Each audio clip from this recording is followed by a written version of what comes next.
Ry vahoaka malagasy mpiray tanindrazana, nanapa-kevitra ny tenako hiteny aminareo androany. Ny antony no ny fiarovako ny aiko. Miteny aho voalohany indrindra todika aminao Andriamatoa Colonel Mikael. Sao dia mba fa tsy rariny le izy, efa harcèlement many ataonareo anahy. C'est la 4e fois tamin'ny krismasy natao enquête fa zao vao teneniko anareo ry vahoaka hoe lazaina nanonga-panjakana.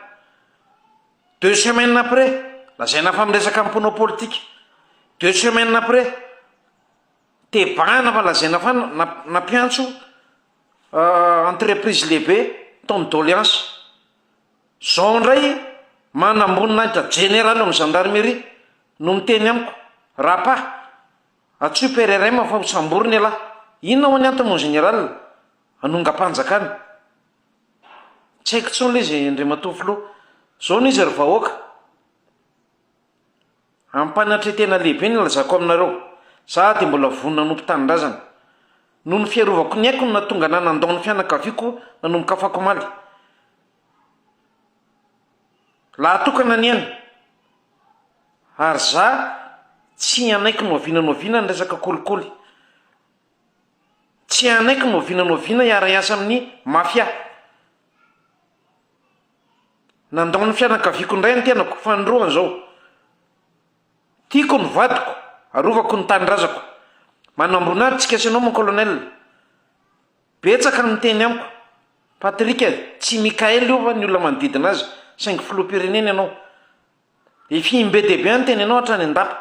Za to hoe ao akaikinao hiara-iasa aminao, ty tsika sy anao ny tadiavin'ny vahoaka. Tsy te mibetsaka androany ary mbola tsy te hamoaka anaran'olona sy dossier.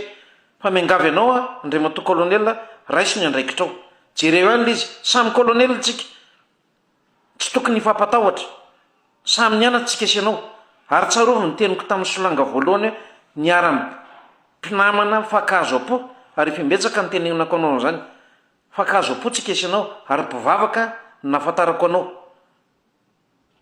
Tsy ho lava resaka Andriamatoa filoha fa apetrako aminao ny fahendrena. Ry vahoaka malagasy, masina ny tanindrazana. Ianareo membre radio bureau ny cause femme mampanena tamiko teo amin'ny Tobratsy mandrava. Ny tenenako hoe sokafo ny sofina, sokafo ny maso, masina ny tanindrazana, tadiore ny teniko reny. Ianareo garde corps telo lahy, saotra anareo ny aro ny tenako. Ampitaonareo ny afatra, dia ny anatra nataoko anareo reny. Tsy mety ny kolikoly, tsy maintsy arovana ny tanindrazana. Tsy tokony atao ty famoronana dossier isaky mihetsika ty. Aza miady amin'ny olona ny anatra. Ele mahery fa dans le noir. Ho any tanindrazana.